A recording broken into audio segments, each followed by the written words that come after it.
Lina. Thank you, Lina, for joining us at the Women Inspiring Network Lounge. And this is, we're doing for Win Voices, our own podcast. And just to let you all know, she's a London based content creator, self proclaimed spinster, known for her witty, relatable storytelling across lifestyle, fashion, body positivity, and everyday humor. With 120K followers on Instagram, and she breaks the traditional influencer mold by sharing unfiltered narratives. Everything from OOTD looks so light-hearted, reflections on your daily life. So tell us a bit about your journey. How did you start and the kind of content you create? I started mainly on YouTube, and the reason was I was in a job and I was signed off work with a few mental health issues, and I was so bored at home, so I had to keep myself busy. So I just turned on the camera and started to make videos for fun. It wasn't really a job back then; it was purely for fun. Yeah. Yeah, and you embrace authenticity, humor Try in all to. your content. Yeah. How do you balance relatability with creativity when connecting to your audience? I think for me, creating is almost like a healing process, and it's how I deal with trauma. So, yeah, for me, creativity is more of a survival. That's so yeah. Yeah, and I like what you said. It's more about the entire well-being and how you Yeah. feel about it. So you share fashion advice to self-care anecdotes. Your content spans from personal topic. What guides you to make these choices when you're creating content? To be honest, I don't particularly love following trends. I think I always look at how I'm feeling. So if I'm unhappy doing a video, I'm not going to put it out there. So I need to feel something. I need to gain something out of it. Not necessarily views. But yeah, just the whole creating process needs to make me feel some things. You have to Gives feel me from substance. Yes. Yeah, that's nice. And so tell me, the vulnerability of, how do you empower your storytelling? How do you use vulnerability to empower your storytelling? Well, growing up as well, I didn't see a lot of women that looked like me within the media and stuff, and I thought this has to change. So I kind of just say my journey and my stories and hope that it can relate to other women out there as well. So yeah, I think it's important to just stay true to who I am as well. And I was actually going to ask you the next question. As a creator, what has been your biggest challenge in staying true to yourself while building a sustainable brand online? Again, it's just knowing why I started doing what I do, to not get lost in just the trends and just what everyone else is doing. And I like my content to evoke emotion as opposed to just be aesthetic. So, yeah.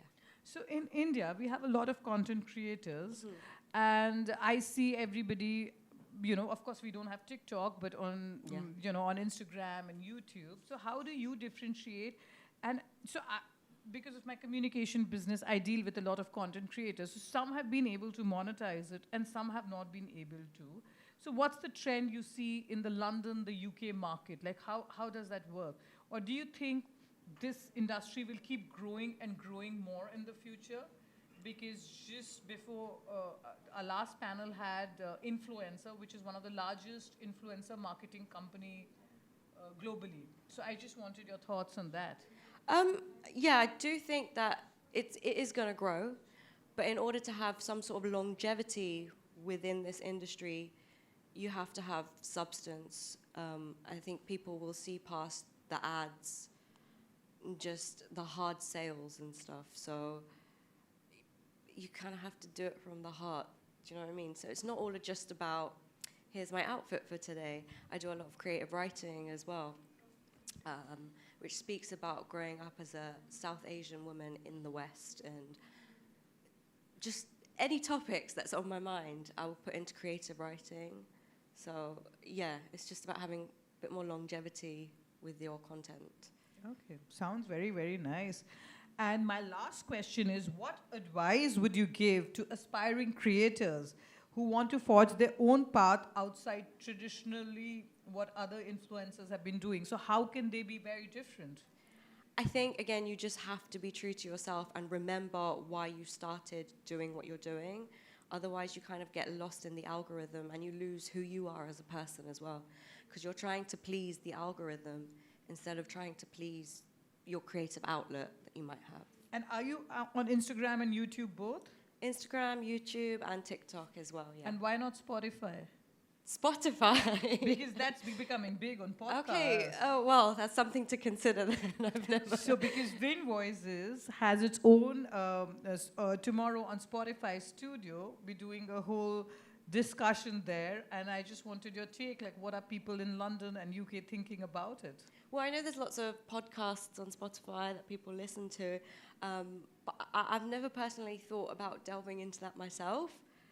I do like creating videos and visuals to go alongside storytelling, and I would be worried I might say the wrong thing if I was on Spotify. And is this your first account? Yes, it is, yeah. And what do you think for the influencers and creators? Like, what do you think? Like, is it a great place? It's amazing. There's so many people that you can meet and network, activities going on throughout the day. You're never going to get a moment to rest, so just be prepared, wear comfortable shoes, and stay hydrated. And are you getting a lot of content out of here? Yeah, it's getting lots of content. It's showing my audience a different side, because I'm usually at home, so they're seeing me out and about. So, yeah, so I just wanted to know that. Maybe that's the message I'll take it to the Indian audience, that we need to see more of the content creators. Yes, yeah, definitely. I think it's important for us to support one and each other, because like you said, sometimes we're just not represented. Yes, so. yes. Yeah. And thank you so much for joining us today. Thank you for having me. Yes, thank you.